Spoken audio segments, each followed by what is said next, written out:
When Solomon had finished building Yahweh's house, the king's house, and all Solomon's desire which he was pleased to do,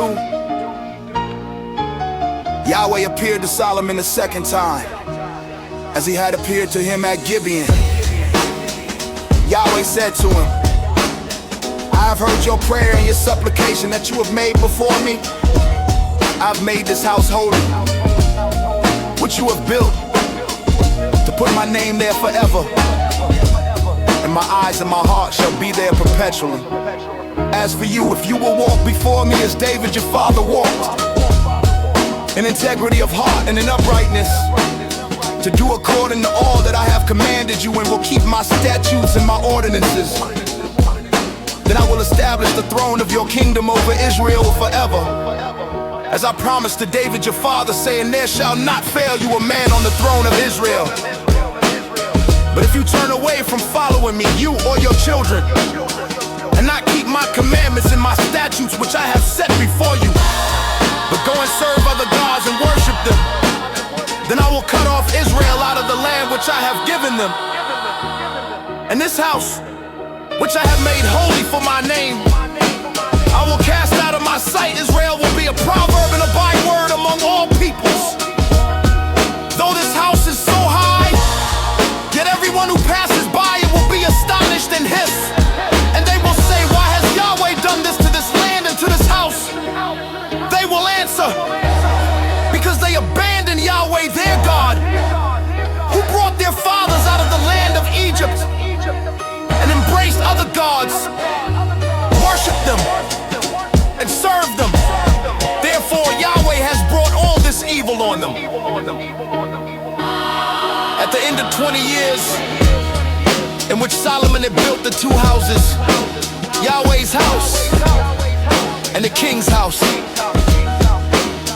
now Hiram the king of Tyre had furnished Solomon with cedar trees and cypress trees, and with gold according to all his desire. King Solomon gave Hiram 20 cities in the land of Galilee. Hiram came out of Tyre to see the cities which Solomon had given him, and they did not please him. He said, what cities are these which you have given me, my brother? He called them the land of Kabul to this day. Hiram sent to the king 120 talents of gold. This is the reason of the levy which King Solomon raised to build Yahweh's house, his own house, Millo, the wall of Jerusalem, Hazer, Megiddo, and Giza. Pharaoh, king of Egypt, had gone up taking Giza, burned it with fire, killed the Canaanites who lived in the city, and given it as a wedding gift to his daughter, Solomon's wife.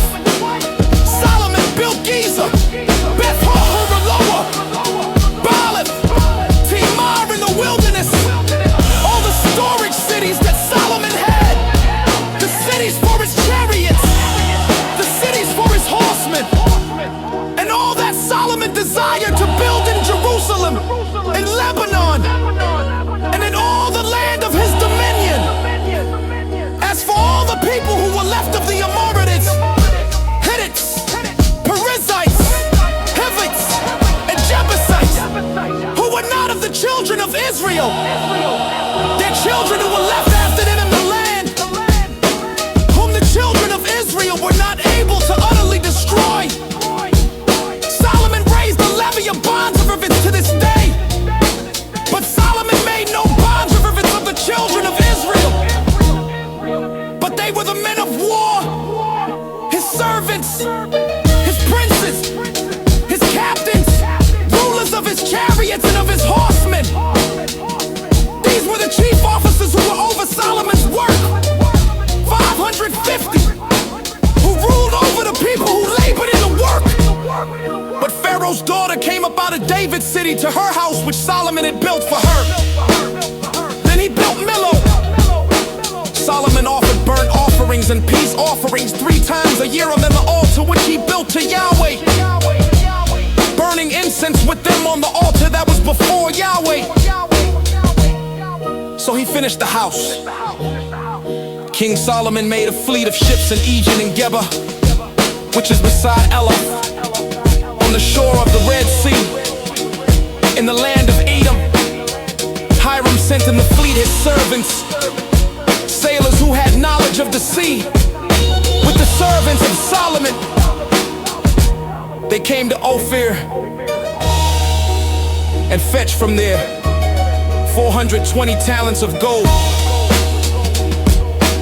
and brought it to King Solomon.